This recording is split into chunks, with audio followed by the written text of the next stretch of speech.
Hello everybody, it's that time of the year again for Commander spoilers. Commander 2019, I'm not gonna lie to you, I am glad I pre-ordered this set. It looks amazing. I just got finished watching the Twitch stream. They had a Commander 2019 panel at Gencon where you had 3 members of the design team for Commander 2019. These are also guys that were involved in past Commander products, so you got to hear about the design process. But anyway, the first spoiler here, it was really cool because it was populate, but populate is not a very interesting mechanic, it's just more tokens. So what we have here is Gencon Conclave Exile. 5 mana in Naya colors for a 2/5 legendary creature human shaman. When he enters the battlefield, you create a 4/4 green rhino creature token with trample, and whenever he attacks, you populate, and that token entering the battlefield is going to be tapped and attacking, so it's a very aggressive token strategy, which does work out perfectly. If you had to go with a color, I'm almost certain people would choose red or black, because those are other pretty good token producers. We do have some token producers in all 5 colors, but really white and green were the most dominant, especially if you're talking about more than just 1/1s. You want to be able to get angels and rhinos out there, something with size so an Elish Norn doesn't completely ruin your board state. And also we were spoiled their signature spells. What we have here is Gered's Belligerence. 2 red mana, X, sorcery, deals X damage divided as you choose among any number of target creatures. Whenever a creature dealt damage this way dies this turn, you populate, so you can have multiple populate triggers, and that could be a huge downfall for creature decks, is being almost too linear towards the token production and not enough removal. So a card like this is fantastic. And then following that we have the Madness Commander, Anjay Falconwrath, which I think a lot of us predicted it was going to be vampires or at least black and red, seeing as we have a ton of support for the Madness mechanic in Shadows over Innistrad. She's a 3 mana, 1/3 legendary creature vampire with haste.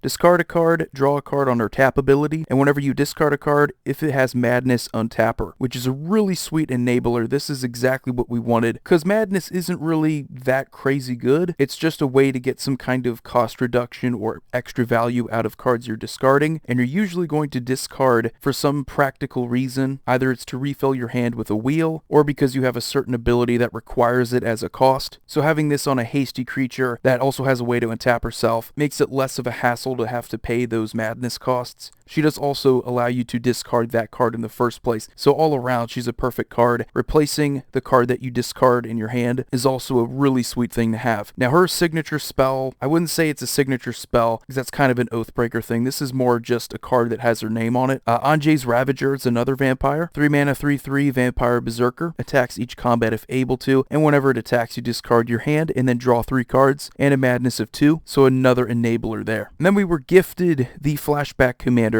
Savin the Chronoclasm. 5 mana in Jeskai colors, which is a pretty good choice. You have a lot of instants and sorcery matter spells. 2/2 human wizard, prevent all combat damage that would be dealt to Savin the Chronoclasm. Whenever you cast your first instant or sorcery spell from your graveyard each turn, copy that spell. You get to choose new targets for that copy, and that's each turn, not just yours. So if you have any instants that you can flash back, it's going to copy that as well. Pretty cool commander, definitely an upside to preventing that damage. And what we got was a really sweet flashback card, kind of like Sun Titan, the sorcery. We have a 3 mana white sorcery, return target permanent card with converted mana cost 3 or less from your graveyard to the battlefield. If this spell was cast from your graveyard, you may copy the spell and choose new targets for the copy. And that's a flashback of 5. So if you can copy this more than just once off of Savin's ability, you're going to be able to do it 3 times. And at Gen Con, they were bringing up how this was kind of filling in a hole there, because it was all about instants and sorceries. You do need some kind of love for the permanents. And then the final Commander spoiler. They did show off some reprints of things like Seedborn Muse, but the spoilers for today, the big one in my opinion, this is the most interesting for me, is Kadena, Slinking Sorcerer. 4 mana in Sultai colors. I know I rag on Sultai a lot, but that's just because they tend to be overpowered. I think this is quite fair. 3/3 legendary Naga Wizard. The first face down creature spell you cast each turn costs 3 less to cast. Whenever a face down creature enters the battlefield under your control, draw a card. So another enabler for a mechanic that is otherwise really slow. What you're playing initially is a vanilla creature to start out, but then you have to flip it using a morph ability. So most costs to actually play these face down creatures is going to be 3, so it's going to be pure cost reduction there. And whenever you do have a face down creature enter the battlefield under your control, you're going to draw a card, refilling your hand, and that seems to be the flavor of the day, just getting more value. And we have Kadena's Silencer, 2 mana mono blue, 2/1 Naga Wizard. When it's turned face up, you counter all abilities your opponents control, and that's off a Megamorph of 2 mana, which is really cool because we already had the annoying Stratus Dancer.